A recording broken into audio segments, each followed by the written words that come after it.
Ternyata orang-orang tua begitu antusias ketika dikunjungi itu menyediakan makanan, menyediakan souvenir, dan terjadi semacam keakraban antara yang tua dan yang muda. Ya. Juga menyaksikan ketika saya ke tahun 2003 sempat mengikuti kursus di International for Training and Development di Massachusetts. Ternyata SR atau SD di sana itu tidak mengadakan semacam akhir sekolah piknik keluar daerah. Ya. Tapi mereka dikenalkan dengan lingkungan-lingkungannya. Lain berbeda dengan kita, tamat SD saja sudah diajak ke Bali, bahkan di sekolah-sekolah favorit. Ya. Itu tamat SD diajak berpesiar ke Singapura dengan biaya 13 juta dan lain sebagainya. Dan itu menjadi kebanggaan dari orang tua kadang-kadang. Nah, hal-hal yang kecil yang bisa dikembangkan di tempat masing-masing, ini menjadi kenangan yang sangat berharga bagi anak-anak untuk nanti memiliki kebanggaan dengan daerahnya yang punya nama bersejarah, lalu kemudian dia merasa nyaman di lingkungannya dengan orang-orang tua yang ramah dan lain sebagainya. Kalau kita berbicara dalam coverage luas, ya, menciptakan keakraban hari ini sangat susah. Karena anak-anak kita juga lebih banyak sibuk dengan gadgetnya. Seharian ke sana. Dan orang tua tidak bisa mencegah. Karena kegiatan-kegiatan sosial yang kecil-kecil, baik itu yang nanti juga berkaitan dengan kesenian, keagamaan, masalah sosial. Ini perlu dihidupkan. Kalau tidak kita imbangi, ya kita jadinya hanya mengeluh. Ya, mengeluh seolah-olah semua masalah kok bertumpuk-tumpuk dan tidak ada satupun yang bisa diselesaikan dengan cara yang sederhana. Yang sebetulnya bisa kita lakukan dalam praktek-praktek yang sangat mudah, tapi untuk mengendorse masyarakat bisa mengikuti kegiatan-kegiatan semacam itu mungkin juga perlu cara-cara tersendiri. Nah, di tengah masyarakat itu setiap menyelenggarakan event-event itu nggak perlu EO, misalnya menyelenggarakan pernikahan. Ya. Kita tinggal ngomong sama Pak RT, sama Pak RW, sama sesepuh bahwa besok saya menyelenggarakan ini, dan alhamdulillah semua selesai. Nah, ketika itu kita ceritakan kepada daerah-daerah lain, ya, meskipun itu kadang-kadang juga ada nada-nada narsis-narsisnya, mereka merindukan ya kehidupan sosial yang semacam itu. Padahal itu sangat sederhana dan bisa dilakukan oleh setiap kelompok atau komunitas dengan cara-cara yang diingininya, cara-cara yang di-create untuk bisa memperjelas dan mempererat kehidupan di tengah masyarakat. Saya kira itu saja pengalaman saya di daerah. Nah, kebetulan saya juga ya lebih intent ke budaya. Satu contoh, saya sudah mengunjungi sebuah kerajaan-kerajaan Nusantara, Kalimantan Timur sampai ke Berau, Sulawesi itu yang belum saya kunjungi hanya Bacan dan Tidore. Sumatera sudah saya kunjungi sejak dari situs-situs apa itu, situs Sriwijaya sampai Aceh. Tapi selama ini kerajaan-kerajaan itu hanya menjadi pusat studi arkeologi dan studi historis. Tidak pernah ada passion gitu ya untuk mempelajari sejarah-sejarah kerajaan itu dari sisi nilai dan juga tipologi kepemimpinan. Misalnya belum lama saya ketemu dengan Sultan, ya. Menyedihkan. Pontianak yang didirikan oleh Said Al-Gadri, kemudian saya ziarah ke makamnya, semua syarif dan syarifah.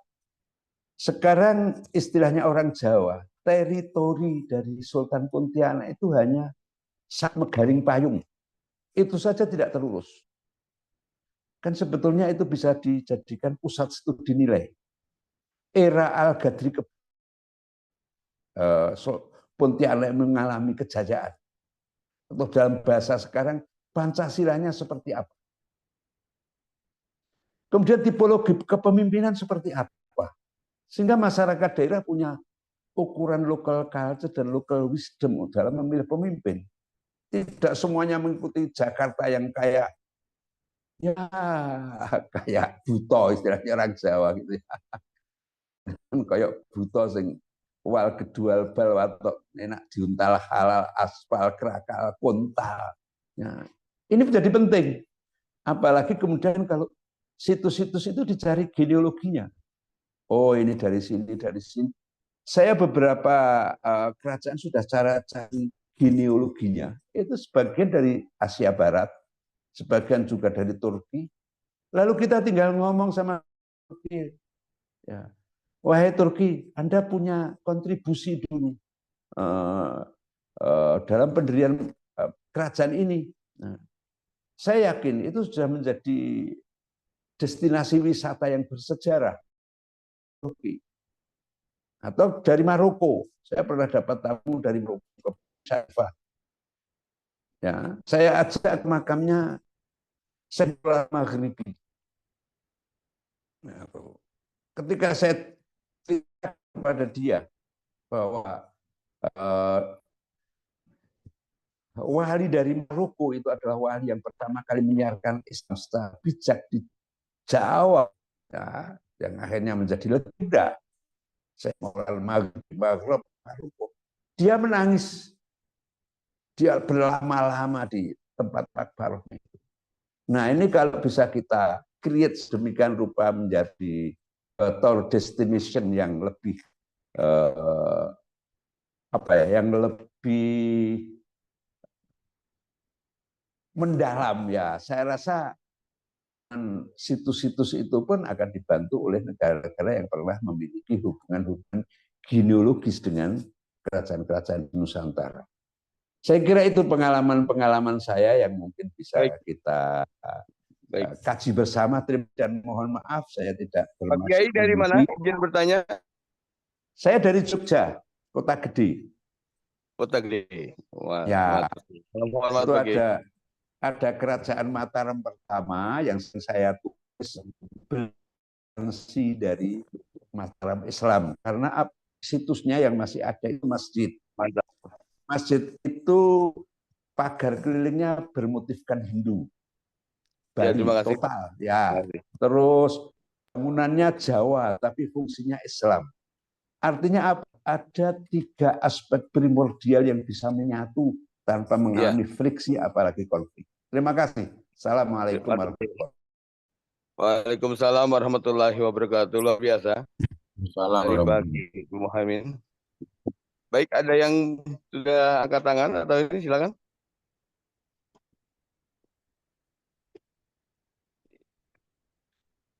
Satu hal yang penting saya catat tadi adalah penguatan kampung dalam konteks apa yang disebut dengan kemajuan, dalam apa yang disebut dengan pembangunan, yang lebih pada bukan kemajuan, tapi yang terjadi adalah kutukan gitu. Ada yang mau masuk? Yang mulia Mardijan?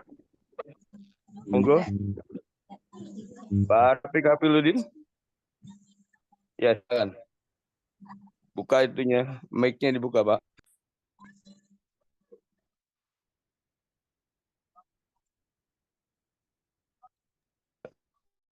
Mic-nya dibuka, silakan.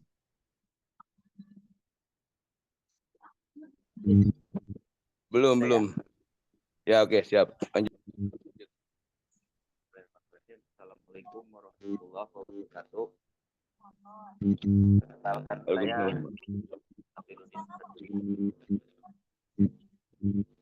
Ponakannya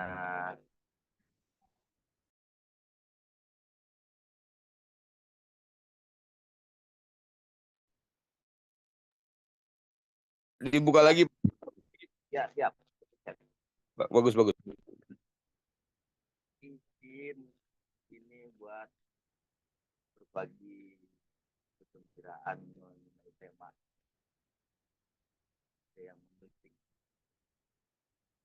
mengenai dakwah. Suaranya kurang Pelan bener. Ya. Ya, bagaimana? Oke, bagus, bagus. Mengenai dakwah industri, ya kalau sepintas, kalau enggak sepintas dakwah industri itu ibaratnya kita mencetak para dai.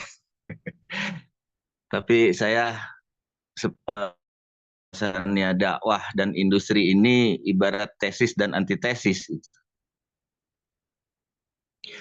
Apalagi ada istilah tadi ateis ya, ateis industri. Padahal kalau di industri itu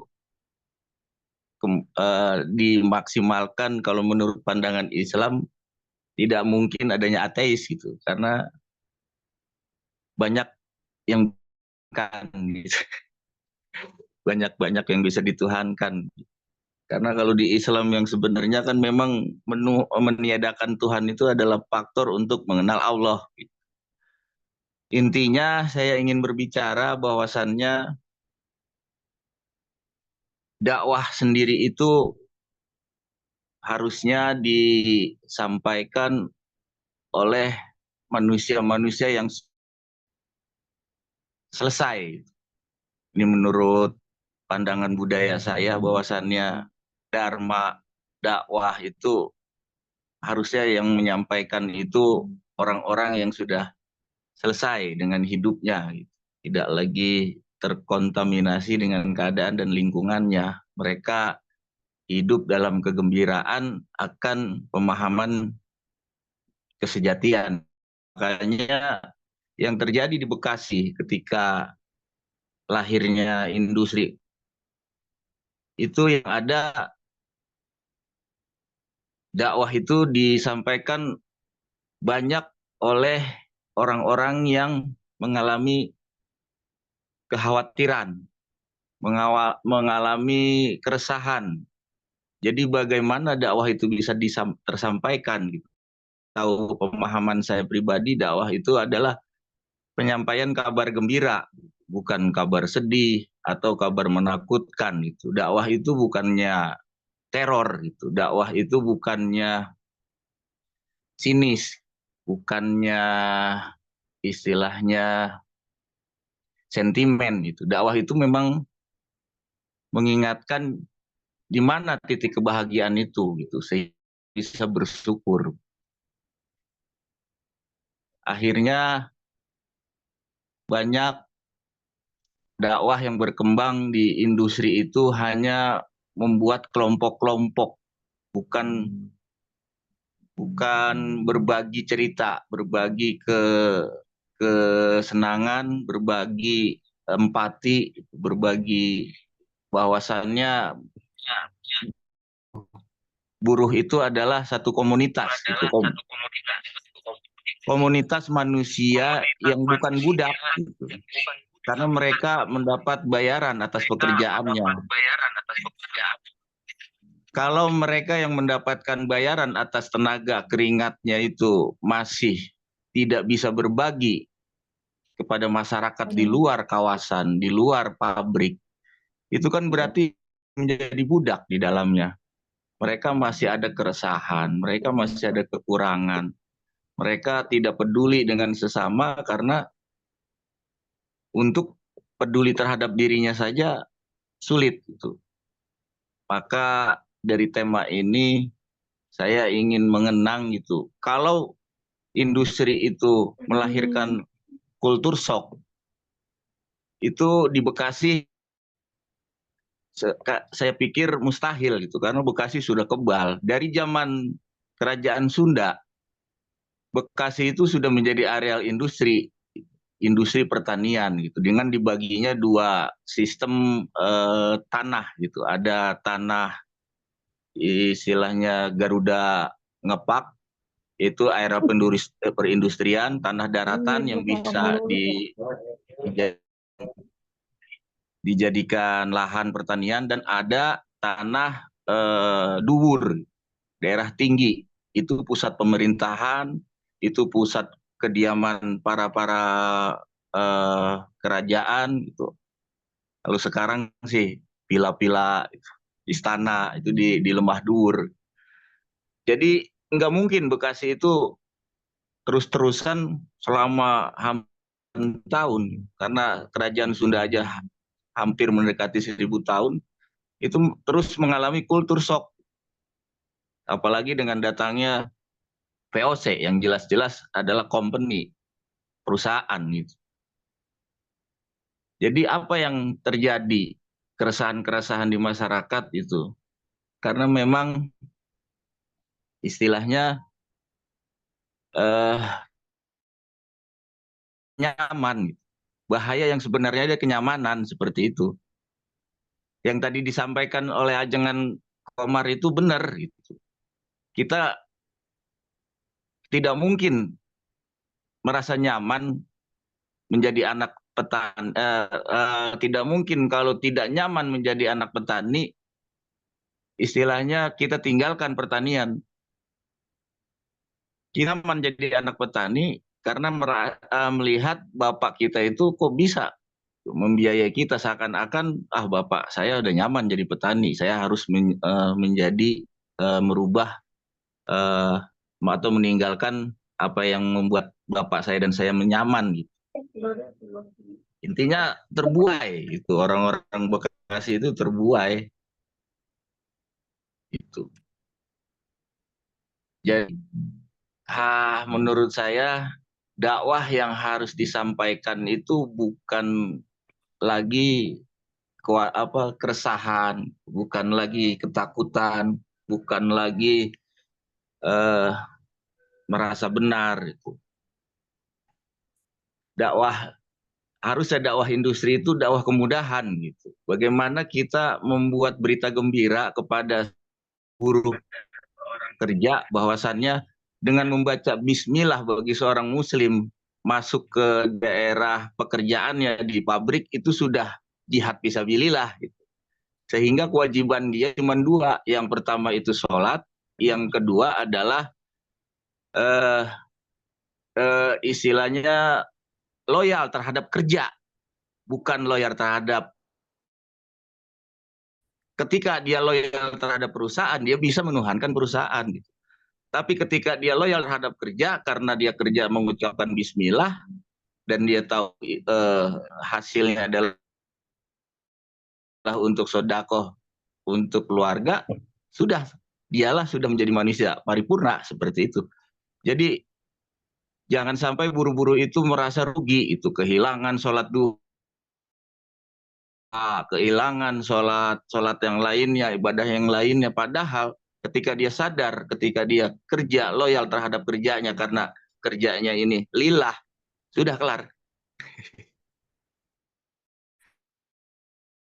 Dan saya haraplah dakwah di industri yang sebenarnya, sehingga menghasilkan kesenangan-kesenangan, dan hasil dari kesenangan itu adalah bersyukur, dan bentuk bersyukur itu kan infak, sedekah, jariah, sampai kebutuhan yang hakiki itu berbersih zakat seperti itu. Mungkin dari saya itu saja, Ajengan. Terima maaf kasih sebelumnya.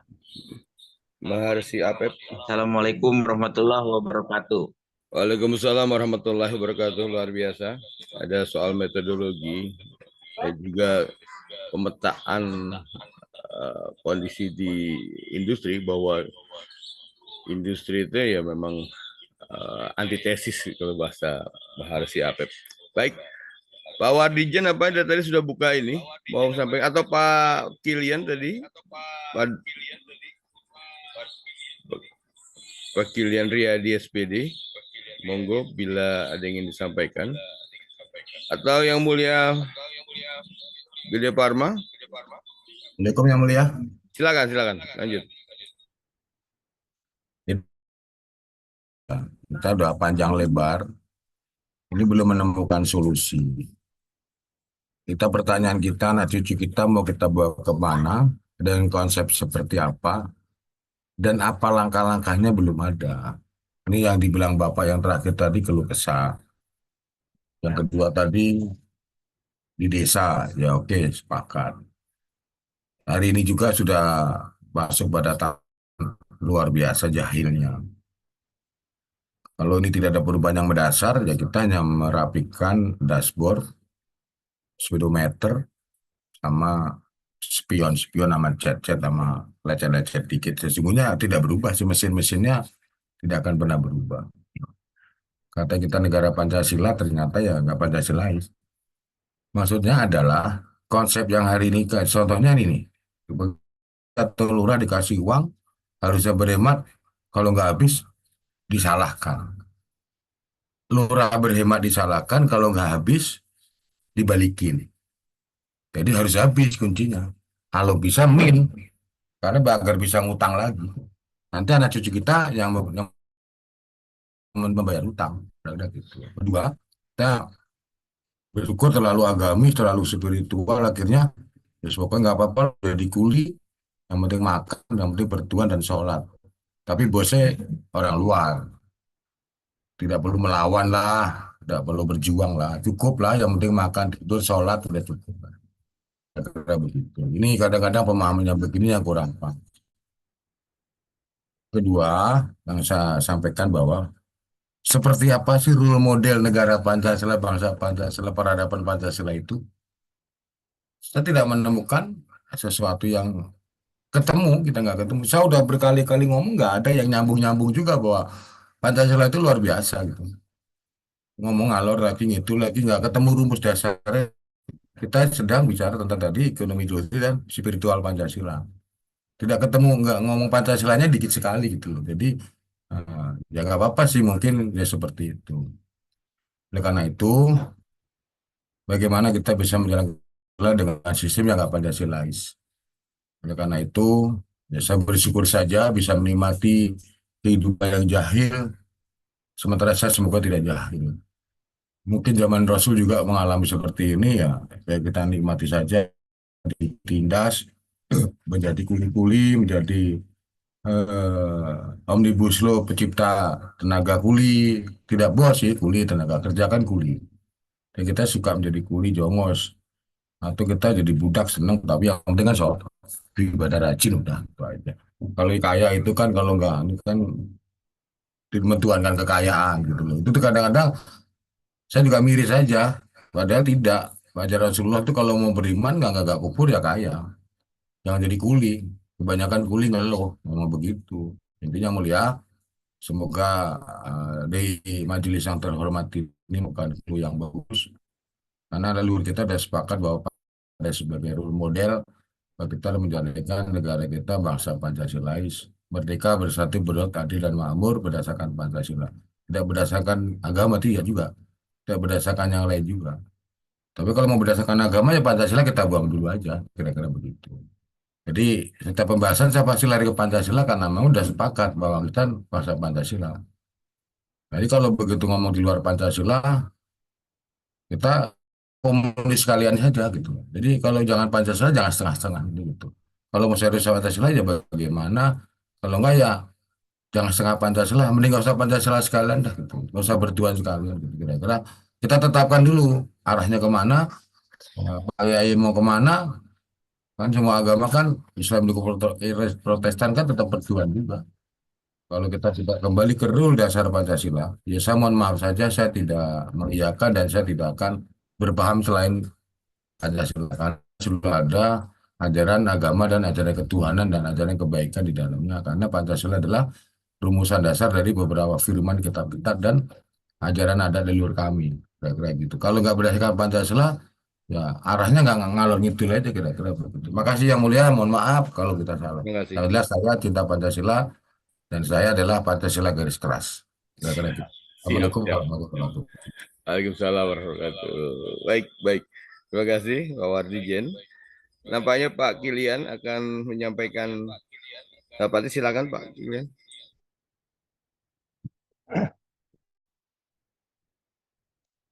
Assalamualaikum warahmatullahi wabarakatuh. Waalaikumsalam warahmatullahi wabarakatuh. Bapak Raja. Ya, yang mulia dan Bapak-Bapak Ibu sekalian yang saya hormati, andaikan pembicaraan saya ini tersalah langkah, mohon dipulangkan, dan kalau tersalah kata, mohon dimaafkan. Di awal pembicaraan ini, Mohon izin saya membawakan sebuah liris prosa sesuai dengan kenyataan yang terjadi yang kita alami di negara ini. Dengarlah keluhan sepohon mangga. Duhai akar, betapa malang nasibmu. Kau berada di dalam tanah yang padat dan gelap. Kau tak dapat menyaksikan sinar mentari, cahaya bulan dan bintang gemintang. Kau tak dapat merasakan sepoi-sepoi angin. Berbahagialah kau daun dan bunga. Kau bisa menyaksikan semua itu. Bisa menikmati indahnya cahaya rembulan dan sinar mentari yang bias di bumi ini. Tapi ingat, akar pun berseru, wahai daun bunga, kau tak akan jaya seperti ini apabila tidak ada aku akar di kegelapan tanah ini. Terima kasih Bapak. Selanjutnya, yang saya mau sampaikan ini hanya singkat-singkat. Bekerja sulit, bertanggung jawab lebih sulit lagi. Di dalam mengatur program, saya lihat terjadi, kadang merupakan program-program gagal. Mengapa?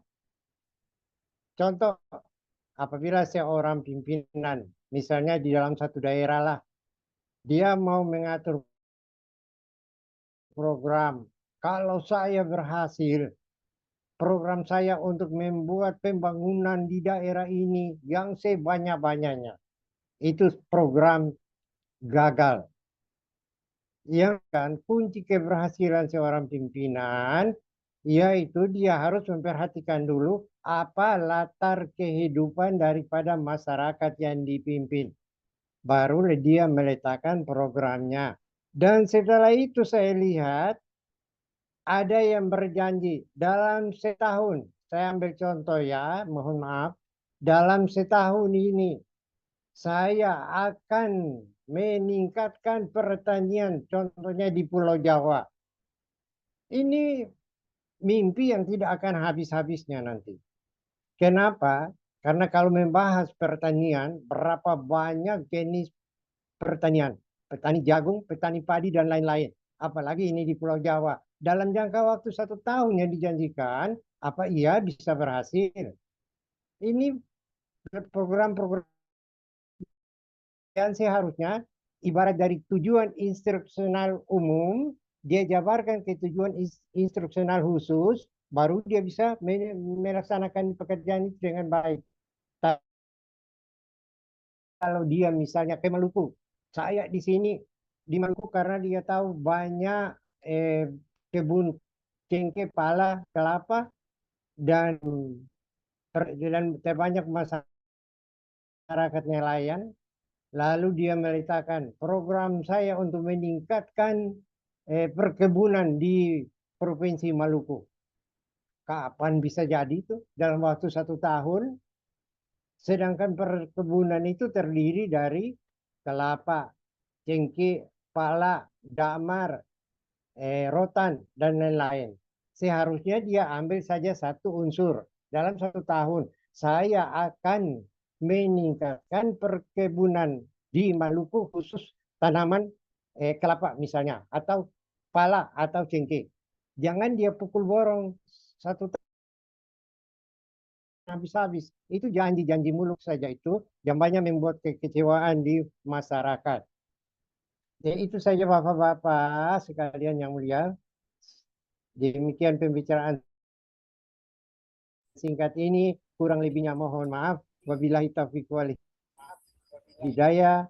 Wassalamualaikum warahmatullahi wabarakatuh. Waalaikumsalam warahmatullahi wabarakatuh. Dahsyat ini dari Pak Julian Riyadi, ya. Baik mengembalikan kejayaan Nusantara dengan pertanian itu. Baik, para hadirin dan para yang mulia sekalian, kita masuk pada menit-menit terakhir diskusi, dan saya mohon Yang Mulia Gede Parma untuk memberikan closing ceremony, closing speech mungkin. Silakan dalam pertemuan dan kajian kita malam ini. Silakan Yang Mulia Gede Parmas. Assalamualaikum warahmatullahi wabarakatuh. Waalaikumsalam warahmatullahi wabarakatuh. Ya mungkin karena pertemuan pertama ini kan brainstorming ya, masih curah pendapat, masing-masing memang punya perspektif yang spesifik. Tadi Pak Wadija ingin bicara tentang Pancasila, kemudian juga misalnya Pak Min ingin bicara tentang banyak hal tentang dunia Islam yang beliau perjuangkan begitu. Saya kira ini menarik, itu juga dengan Pak Rafiq Apep gitu. Saya kira ini pertemuan pertama ini kan curah pendapat ya, brainstorming. Walaupun saya sendiri ingin menyampaikan sebenarnya menawarkan pada dunia pemikiran tentu saja bedah terhadap kosmologi alam pikiran, bedah terhadap kosmogoni, latar belakang atau sejarah pemikiran, juga apa yang disebut sebagai present moment awareness atau kesadaran terhadap saat ini dalam hal pemikiran. Sebenarnya sadar tidak sebenarnya apa pikiran yang sedang di negara bangsa ini. Nah, ini yang menurut saya ada spesifik bahwa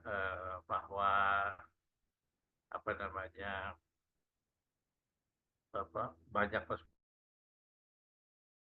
perspektif dan macam-macam, para bisa bicara tentang pertanian, dan yang lain juga bisa bicara tadi Kilian, misalnya Pak, yang mulai Kilian bicara perspektifnya semua menarik.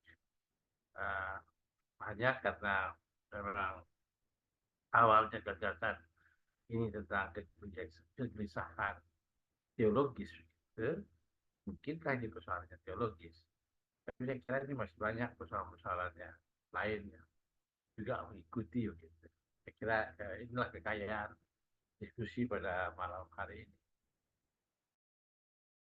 Soal kerajaan, memang ada cara pandang yang rada spesifik, namanya metode ya.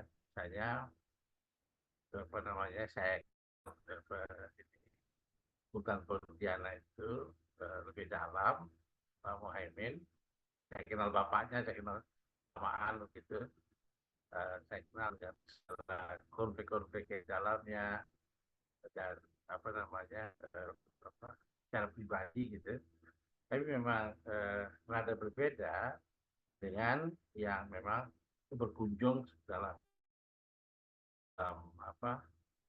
kunjungan akademik gitu. Jadi perspektifnya bisa berbeda sama sekali. Mudah-mudahan suatu bisa mempertemukannya, tetapi saya ingin tegaskan bahwa bagi kalangan kerajaan, kaum akademik itu hanyalah mendongeng.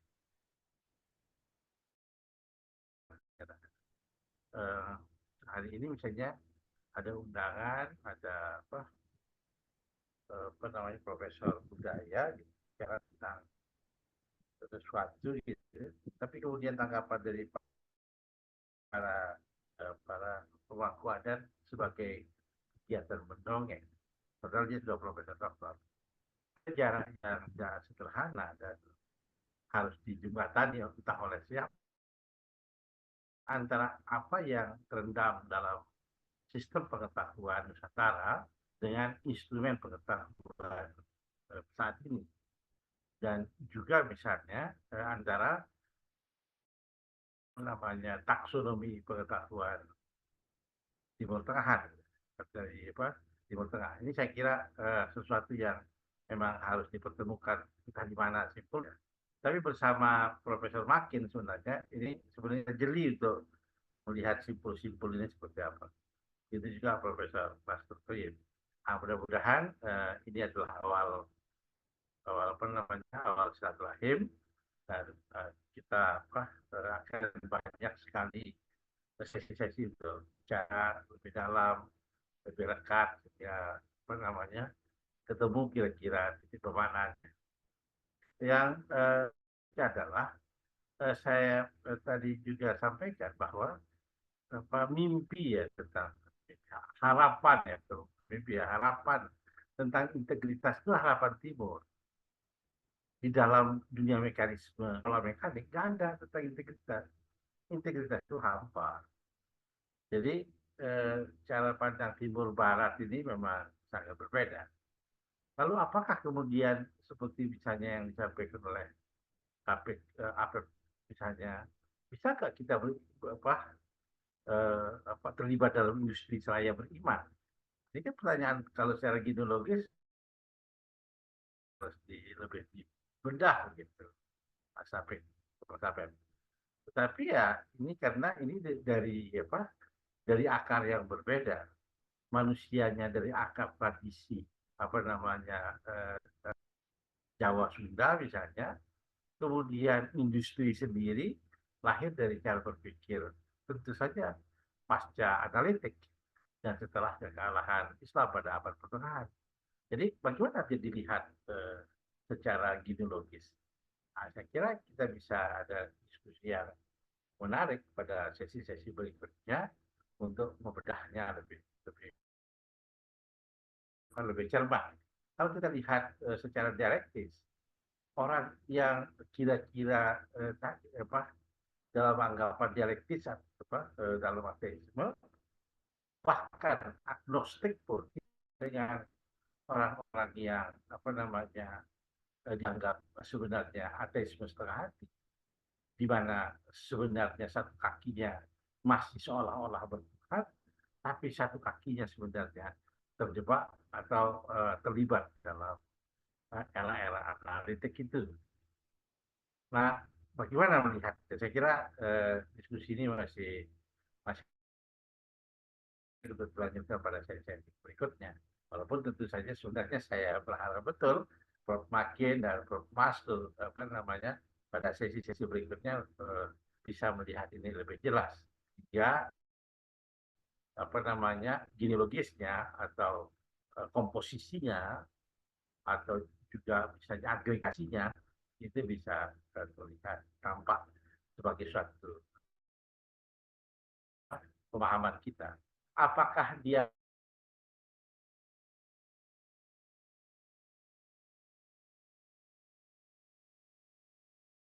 yang dipahami hari ini, gitu. Saya kira juga menarik karena tentu saja banyak gagasan-gagasan yang berproses gagasan Pancasila hingga masih hidup saat ini. Saya kira demikian. Mohon maaf bila taufiq wal hidayah. Assalamualaikum warahmatullahi wabarakatuh. Waalaikumsalam warahmatullahi wabarakatuh. Alhamdulillah, hadirin yang terhormat, sudah selesai.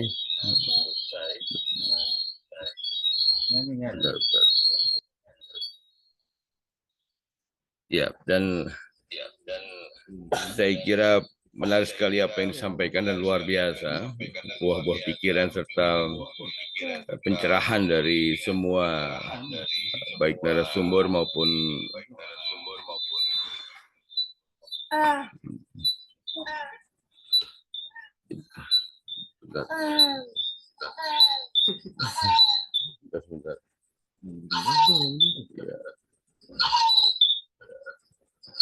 ya.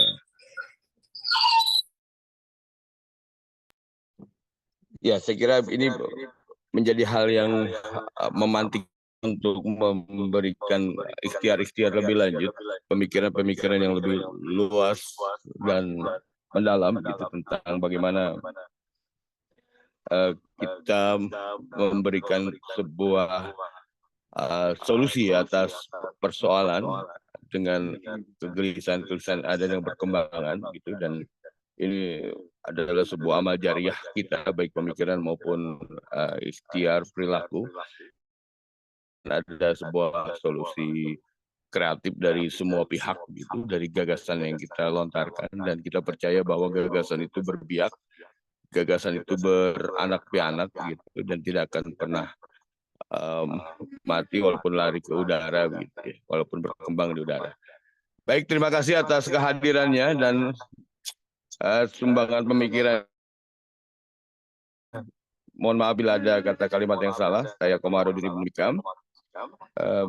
Berharap kita akan terus berinteraksi dalam media ini sebagai bentuk amal jariah kita dan tanggung jawab kita. Saya mohon maaf kemudian juga terima kasih kepada para narasumber yang sudah memberikan pemikirannya malam ini. Ya, billahi fisabilillah. Assalamualaikum warahmatullahi wabarakatuh. Waalaikumsalam warahmatullahi wabarakatuh. Kan jamnya bebas ini. Kalau Pak Profesor Master mau bicara lagi atau Profesor Makin juga. Saya kira boleh. Ini agak casual aja gitu ya, santai aja. ya. Topiknya ini tadi Santai nih, aja, Prof. bicara ateisme. Jadi keywordnya ateisme sama spiritualitas gitu ya. Oke. Kalau bicara ateisme tentu lawannya teis. Teis artinya hubungannya dengan ketuhanan. Ketuhanan diwadahi dalam lembaga yang disebut dengan agama. Nah, orang secara umum, secara global, menjalani atau menjalankan agama itu karena pembiasaan ya dari kecil sehingga tidak melalui proses pencarian ya apa maksud dari beragama, apa tujuan dari beragama ya. Saking biasanya itu menjadi sampai dewasa pun pernah digali, tidak pernah dikupas karena tidak berani, bisa saja karena itu, karena indoktrinasi ya yang melarang untuk mempertanyakan, untuk men-challenge agama. Sesuatu yang diyakini benar dengan sebenar-benarnya, maka di-challenge dengan cara apapun, ditantang dengan cara apapun, dia akan tetap benar kalau diyakini sebagai sebuah kebenaran. Tapi kalau ternyata yang men-challenge ya, untuk men-challenge tidak diberikan kesempatan untuk men-challenge, artinya apa? Artinya ada sebuah keraguan. Apakah itu memang kebenaran mutlak? Kalau kebenaran mutlak dan nyata, maka dia akan terbuka dari semua kupasan, dari semua semua challenge. Nah, kalau saya kebetulan perjalanan batin saya, perjalanan pemikiran saya menelantarkan saya ke lorong-lorong untuk mencari jawaban sendiri, mengapa saya harus beragama, maka menemukan bahwa manusia itu butuh agama karena fenomena kehidupan ini sebagian besar mengandung ketidakpastian atau sebagian besar di luar kendali manusia. Sehingga supaya tidak mengalami depresi, maka dia perlu metode untuk menenangkan diri. salah satu metode untuk menenangkan diri ya, dalam hal ini adalah pikiran dan hatinya, adalah agama. Dengan agama, penganut atau peserta agama itu diajari untuk mengikhlaskan apa yang pernah ada dan pernah terjadi, kemudian mensyukuri yang sedang ada dan sedang terjadi, dan memasrahkan apa yang akan ada dan akan terjadi. Jadi menurut pengalaman saya, inti dari tujuan keberagamaan saya adalah keikhlasan atas apa yang pernah ada dan terjadi. Kemudian syukur atas apa yang sedang ada dan sedang terjadi, dan berpasrah atas apa yang akan ada dan akan terjadi. Kebetulan agama yang saya anut secara terminologis artinya berserah ya. Jadi saya alami, setelah saya jalani, saya menemukan itu. Agama adalah metode untuk menenangkan diri, menenangkan hati. Karena saya amati juga, tanpa merujuk pada kitab manapun, tanpa merujuk pada teori siapapun, hanya berdasar pada pengamatan diri saya sendiri, bahwa sumber penderitaan itu ada di dalam diri manusia itu sendiri. Ya, kalau tadi topiknya spiritualitas ya. Penderitaan itu datang manakala kita menolak atau melawan atas 3 situasi tadi itu. Menolak apa yang pernah terjadi, kemudian menolak apa yang sedang ada dan sedang terjadi, dan menolak apa yang kemungkinan akan ada dan akan terjadi. Artinya manusia menjadi korban dari cognitive faculty dia. Manusia yang menyadari proses kognisi di dalam dirinya sangat mungkin akan rawan terhadap penderitaan. Karena tidak mampu mengamati gelagat dan gejolak pikirannya atas 3 situasi yang saya sebutkan. Nah, sayangnya agama pendekatannya cenderung tekstual dan ritualistik. Jadi para pengajar agama merasa sudah merampungkan tugasnya apabila telah memindahkan teks sebanyak-banyaknya ya ke kepala muridnya, atau apabila muridnya sudah mampu melakukan banyak macam ritual. Nah, menurut pengalaman saya, pengamatan terhadap diri saya sendiri, pendekatan agama dalam internal governance sebenarnya kan menggovern diri sendiri ya, governance sebenarnya agama itu. Nah, agama pendekatannya kalau tekstual dan ritualistik, maka boleh dikatakan pendekatannya pendekatan out.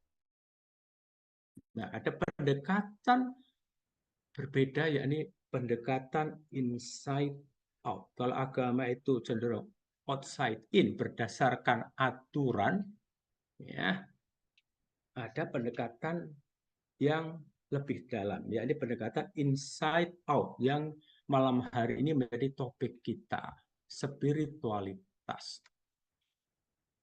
Nah, di mana agak mix up, agak jumbuh pengertian antara keberagamaan dengan spiritualitas. Kalau menurut pengalaman saya dan pengamatan terhadap diri saya dalam menjalani dan menjalankan agama, ya, keberagaman saya adalah pada saat saya mematuhi aturan yang ada di dalam kitab, kemudian menjalankan ritual. Dan itu saya merasakan itu benar-benar pendekatan outside in.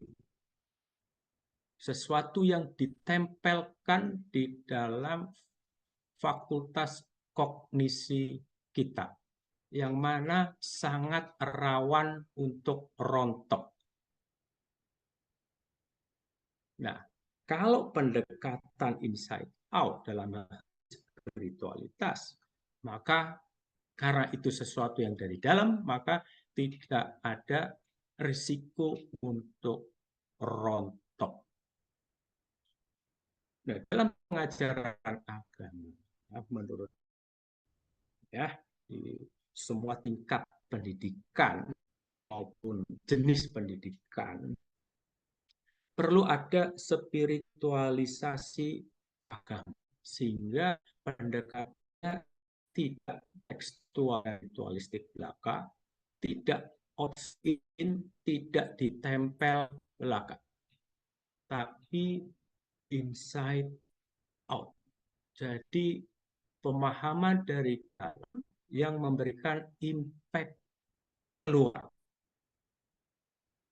Yang saya maksud di sini adalah kemampuan untuk mentransendensi diri, meningkatkan kesadaran dari identifikasi bahwa diri ini adalah badan. Secara umum, orang kalau ditanya, kamu itu yang mana? Cenderung menunjuk badannya. Kamu itu siapa? Orang cenderung menyebut namanya atau di dalam masyarakat. Nah, padahal menurut pengalaman dan pengamatan saya terhadap diri sendiri, ada beberapa tingkatan dimensi manusia. Ya, secara experiential, secara pengalaman dan pengamatan terhadap diri saya sendiri, diri saya terdiri dari badan fisik, yang biasa disebut dengan raga, kemudian ada pikiran atau kognisi, intelek yang di dalamnya ada fungsi memori, ada fungsi prosesor, ada aplikasi yang sifatnya projective, projecting, imagining, visioning, itu ada di dalam fungsi kognisi kita, dalam pikiran. Kemudian ada dimensi emosi atau perasaan. Perasaan ini kalau saya amati adalah pertemuan antara pikiran dengan medan energi yang kita dapat rasakan sensasinya di tubuh. Ya, pada saat kita marah, itu terasa sensasinya, apakah di dada, apakah di perut. Ya, kalau kita sedang iri dengki, itu terasa perubahan medan energinya itu ada di leher. Pada saat kita sedang bernafsu birahi yang bercampur dengan asmara, itu biasanya ada di sekitar dada dan perut bawah. Nah, itu emosi. Saya artinya sebagai perpaduan antara pikiran dan medan energi yang bertemu di tengah dan bisa dirasakan sensasinya di tubuh. Kemudian ada dimensi energi, ya, yang membuat kita bersemangat, membuat kita mungkin merasa lemah, membuat kita merasa malas-malasan, nggak mau bergerak, kemudian bahkan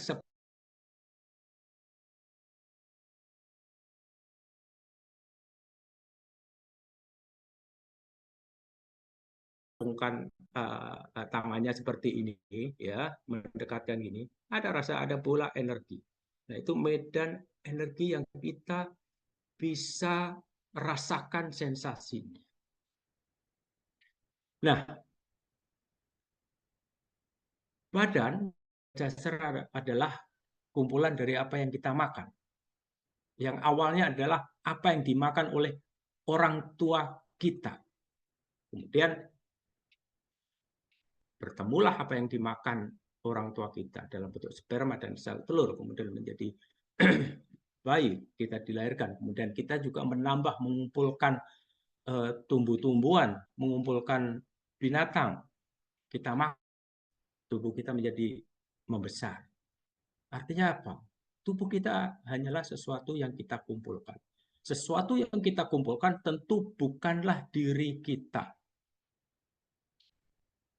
Kemudian pikiran.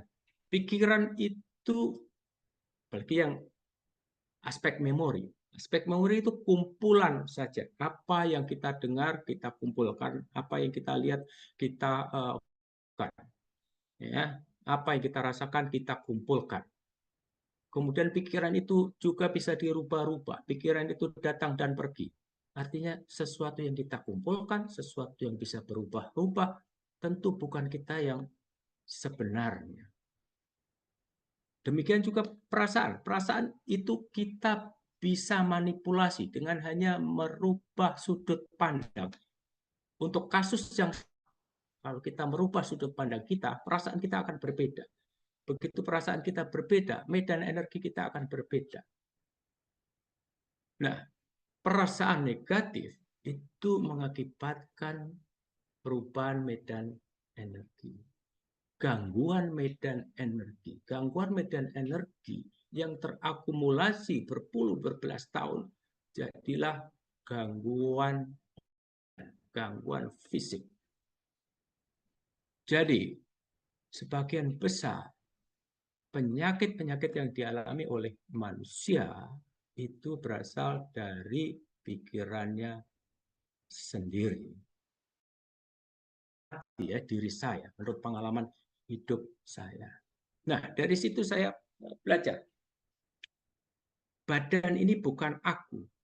Pikiran ini bukan aku. Perasaan ini bukan aku. Medan energi ini bukan aku. Jadi aku yang sebenarnya adalah yang mengamati dan mengoperasikan, memelihara badan, pikiran, perasaan, dan energi. Yang secara umum disebut dengan kesadaran universal atau higher self, atau dalam bahasa agama disebut dengan ruh, atau dalam bahasa Inggris disebut dengan spirit. Nah, kemampuan untuk senantiasa dari waktu ke waktu kan diri sebagai ruh, itulah yang dinamakan spiritualitas.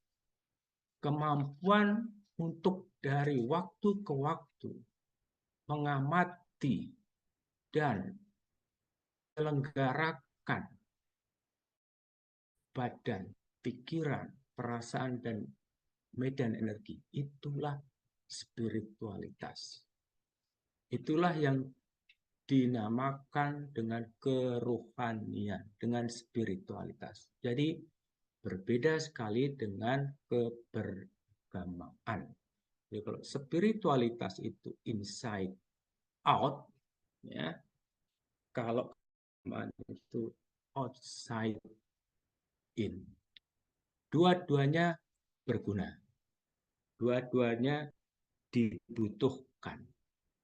Hanya saya melihat yang inside out ini akan bisa lebih sustainable, akan lebih bisa bertahan lama, karena dia berasal dari pencarian dari dalam sendiri, yang menemukan dirinya sendiri, yang akhirnya menyadari dirinya sendiri, dan mengetahui bagaimana dirinya memandang, mengamati dan energi, perasaan, pikiran, dan raganya. Itu yang disebut dengan spiritualitas menurut pengalaman saya. Bisa saja pengalaman atau teori-teori orang bermacam-macam, tapi menurut pengalaman saya seperti itu. Dan itulah kunci untuk kemajuan moralitas bangsa yang kita diskusikan pada minggu lalu. Kuncinya menurut saya adalah spiritualitas. Karena kalau pendekatan outside in rawan rontok, mudah rontok. Buktinya seperti saya sampaikan pada pertemuan corruption free index kita itu ada di kuartil 4 atau 25% terbawah dari seluruh negara di dunia ini. Artinya 25% terjelek. Ya, kemudian indeks kebersihan juga, capaian ilmu pengetahuan teknologi, indeks kedisiplinan, indeks kebahagiaan, security, juga di kuartil 4, di 25% terbawah, ya, bersama teman-teman negara lain yang cenderung beragama. Saya juga kaget waktu melihat indeks itu. Jadi di kuartil 4 kebanyakan negara-negara yang berbasis keagamaan atau yang mayoritas penduduknya sangat beragama. Itu saya melihat risiko mudah rontoknya pendekatan outside in. Sehingga dibutuhkan penguatan melalui pendekatan inside out. Itu dibutuhkan spiritualisasi agama. Ya. Ibadah tidak hanya ibadah ritual, tapi secara lebih besar, kalau kata Buya Sakur, itu menjadi ibadah sosial.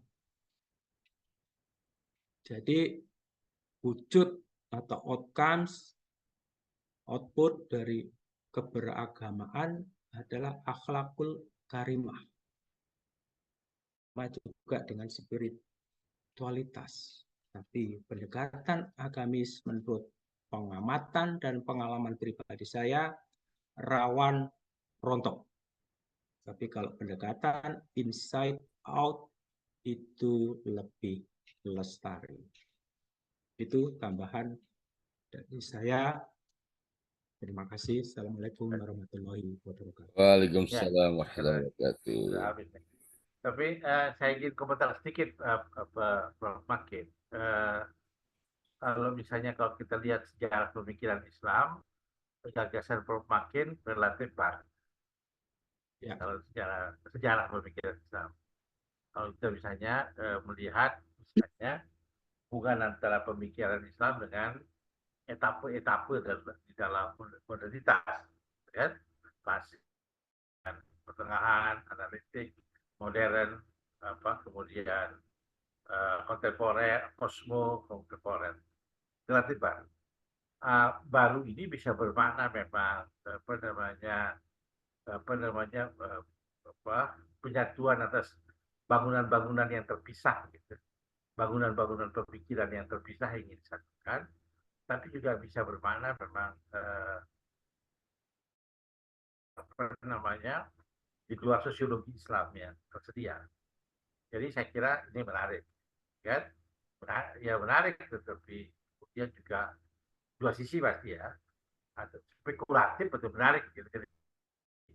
Mungkin saja bisa dianggap spekulatif, di sisi lain bisa dianggap juga punya peluang untuk inovatif. Gitu. Jadi dua sisi yang mungkin ada spesifik. Tapi ya, ini bukan teoritis ya, tapi saya lebih pada mengamati fenomena internal saya ya. Saya sebagai objek penelitian spiritualisme itu. Saya lepaskan diri dari teori-teori dari Ya. dogma-dogma, ya, saya bereksperimen terhadap diri saya sendiri. Sebenarnya ritual-ritual itu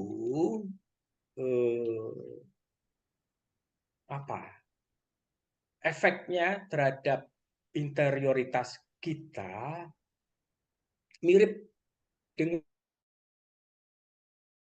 musik, mau melukis, mau berjalan di alam, ya, mau menyanyi, ya, mau menari, ya, mau atau memilih jalan yang destruktif adalah dengan mabuk, ya, atau ngedrugs.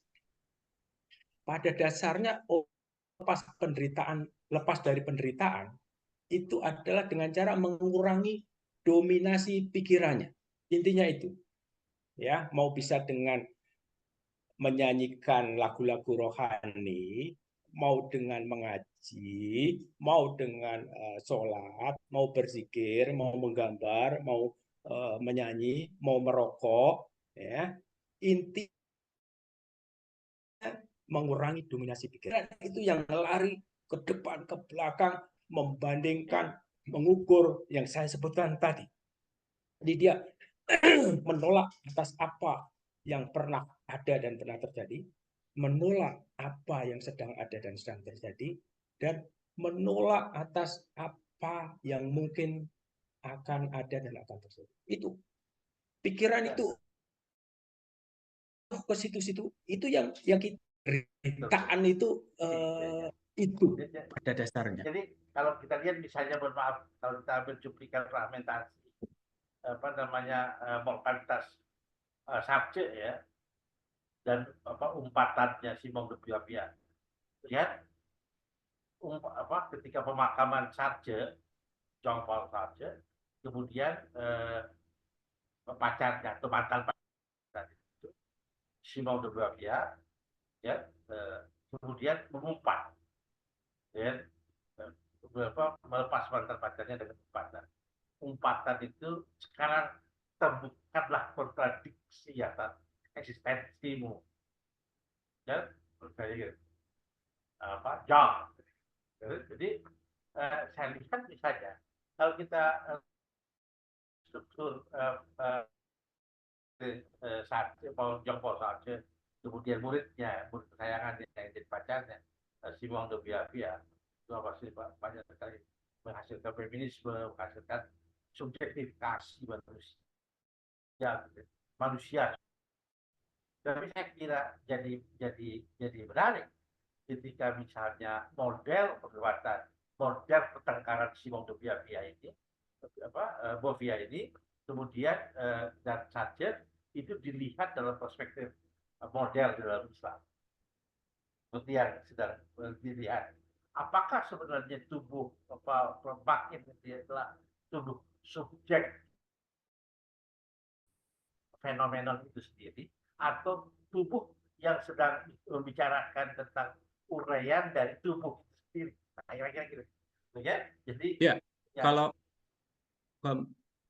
kembali ke pepatah umum atau pendapat umum, ya, bahwa itu setelah saya renung-renungkan ada benarnya, karena kita dititipi badan, dititipi pikiran, dititipi perasaan, dititipi medan energi. Ini untuk kita kelola menjadi media ekspres dari kesadaran universal kah, apa yang disebut itu, yang disebut ruh kah, atau yang disebut Tuhan kah. Nah, kita sebagai unit eksistensi, sebagai salah satu unit kehidupan, itu memiliki amanah. Orang ada yang nyebutkan hidup ini amanah atau titipan. Saya renung-renungkan, oh oke, kita diamanai untuk mengelola, untuk memelihara, untuk merawat badan, pikiran, perasaan, dan medan energi kita. Untuk senantiasa menciptakan perbaikan dan kepada siapa saja, termasuk kepada diri sendiri. Saya melihatnya, oh ini tujuan dari saya si makin sebagai unit kehidupan itu dititipi unit ini untuk itu, menciptakan perbaikan setiap saat dengan mengelola badan, pikiran, perasaan, dan medan energi. Ternyata menurut pengamatan dan pengalaman saya itu seperti itu ya. Terlepas dari teori-teori dan sejarah. Kalau saya lebih mudah secara faktual dan eksperiensial mengambil pelajaran dari diri sendiri. Ya, daripada saya membaca. Karena saya bereksperimen terhadap diri saya sendiri, jadi saya menghayati. Saya bahkan sering bereksperimen, kalau saya bersedekah, pengaruhnya terhadap medan energi saya seperti apa. Kalau saya sedang iri dan itu seperti apa.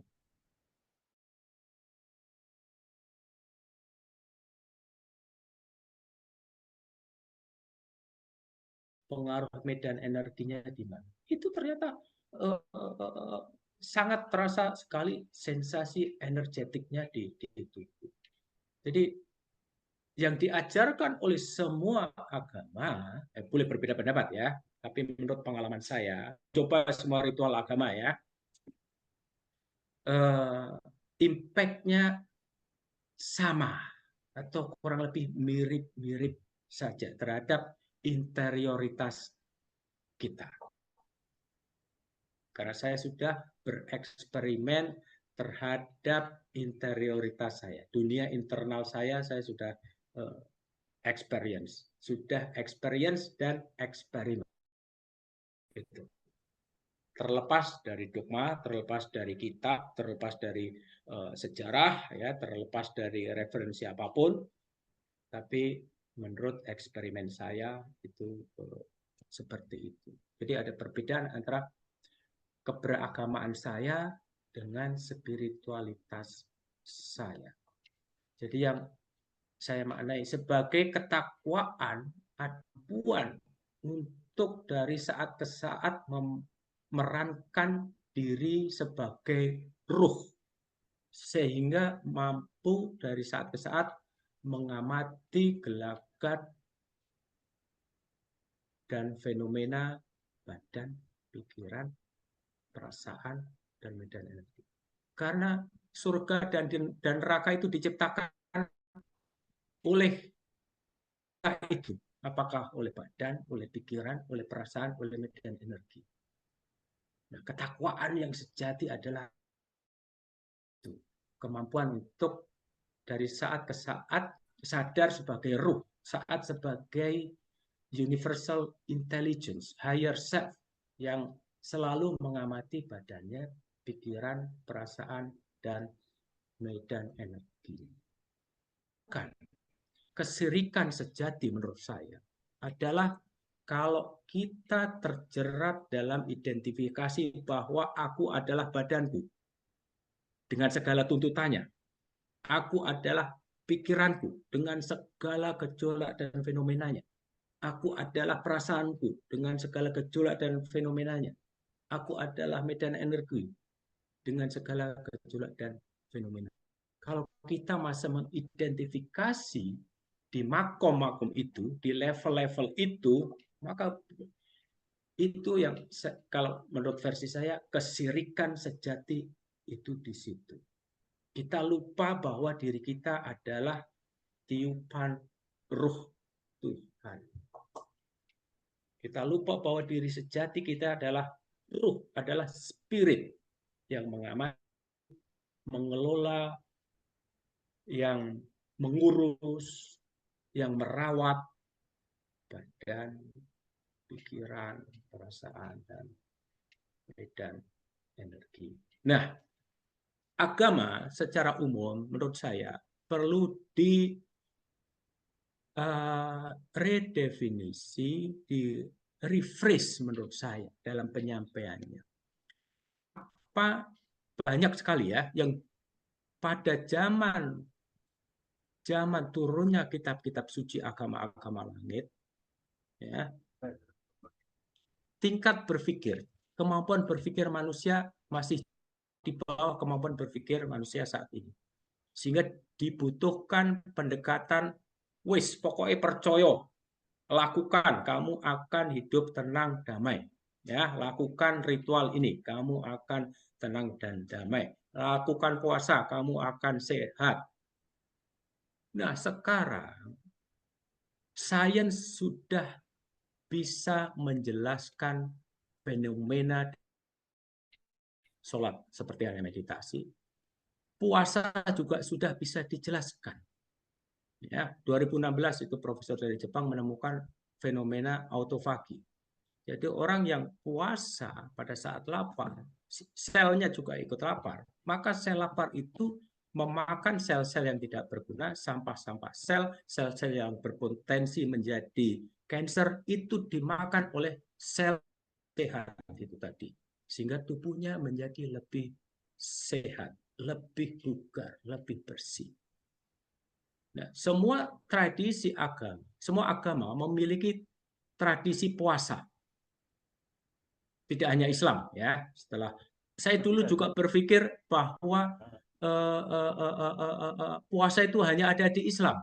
Nah, setelah saya pelajari, oh tidak, ternyata tidak hanya di Islam, gitu. Dan ternyata puasa sudah banyak agama ya.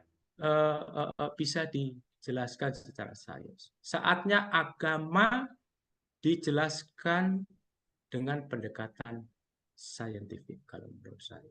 Karena kemampuan berpikir manusia sudah jauh dari pada saat turunnya kitab-kitab suci. Menarik pengalaman pribadi Prof di bidang bahaya tenaga macam-macam. Betul. Saya kira itu luar biasa. Hanya ketika hendak digeneralisir juga berhadapan dengan subjek-subjek dengan pengalaman-pengalamannya. Ya, itu eksperimen dan experience pribadi saya ya. Bisa jadi orang berbeda pendapat itu terbuka. Biasa saja. Ya. Artinya sebenarnya kan experience pribadi Prof ini sangat luar biasa. Hanya setiap orang juga punya experience. Kemudian yang kedua saya sampaikan, agama secara terminologi yang dimaksud tentu jahit. Secara kata agama itu jahit. Ya, mengikuti prasyarat-prasyarat yang ditetapkan oleh kaum jahit. Siddhartha tidak mengatakan dirinya agama kan. Ya, bahkan dia tidak suka agama. Ya, misalnya gitu. Tapi ya kemudian saya terus bermuda. Nah, secara secara wilayah semantik, agama yang dimaksudkan, yang dikeluarkan istilahnya oleh Jainis itu sebagai antitesis terhadap Sanatana Dharma yang kelak kemudian oleh sarjana Irak menyebutnya sebagai Hindu, bagian daripada Hindu 260 kepercayaan di dalam Sungai Indus. Saya kira juga rada spesifik kajian linguistik terhadap terminologi apa yang di Indonesia disebut dengan agama yang kemudian diserap dari Jainis itu merupakan sebenarnya adalah pencabutan kosakata yang juga perlu dikupas. Misalnya kalau kita dari linguistik, agar kita tidak menyamakan Islam itu agama gitu ya. Enggak, ya beda sekali wilayah bioetika. Tapi mungkin itu adalah bekal kita untuk diskusi selanjutnya. Ini sudah malam, saya kira sudah saatnya istirahat, ya. Dan tapi saya kira dia sudah punya saving idea ya untuk topik-topik berikut. Ya, terima kasih. Terima kasih semuanya. Terima kasih. Terima kasih. Ya, terima kasih. Assalamualaikum warahmatullahi wabarakatuh. Terima kasih Profesor, luar biasa. Silakan Yang Mulia ditutup.